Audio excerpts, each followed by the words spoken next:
গত 25 তারিখ স্বাস্থ্য দপ্তর থেকে এক অর্ডার বের হয়েছে, অনিয়মিত কর্মচারীদের রেগুলারের কোনো পলিসি নেই। আজকে মূলত এই অর্ডারের বিরুদ্ধে আমরা প্রতিবাদ জানিয়ে আজকে বিক্ষোভ সমাবেশ আমরা করছি।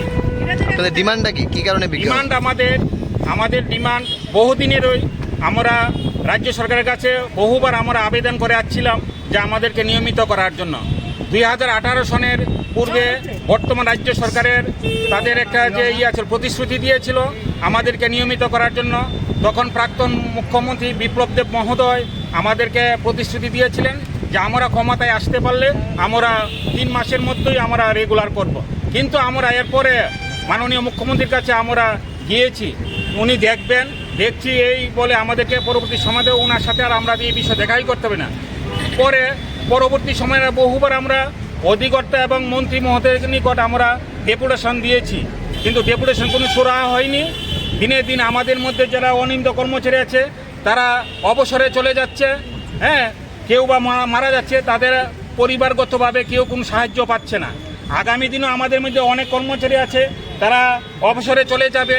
সুতরাং আমরা চাইছি এর একটা সমাধান করে, এই যে অনিয়মিতকরণ প্রথা যে বন্ধ করে রেখেছে, আমাদেরকে নিয়মিতকরণ বন্ধ করে রেখেছে, এটা যাতে প্রত্যাহার করে এবং অবিলম্বে যাতে আমাদেরকে রেগুলার করে। উত্তর রাজ্য একটা ত্রিপুরাতে 2টা ভাগ আছে, একটা হলো এডিসি, একটা হলো জেনারেল। এই রাজ্য সরকারে তো সবই কর্মচারী তো রাজ্য সরকারের আন্ডারেই আছে। এডিসি বলো না জেনারেল বলো, সবটাই কর্মচারী রাজ্য সরকারের আন্ডারে আছে। কিছুদিন আগে এডিসি যত অনিয়মিত কর্মচারী আছে সব নিয়মিত করা হয়েছে।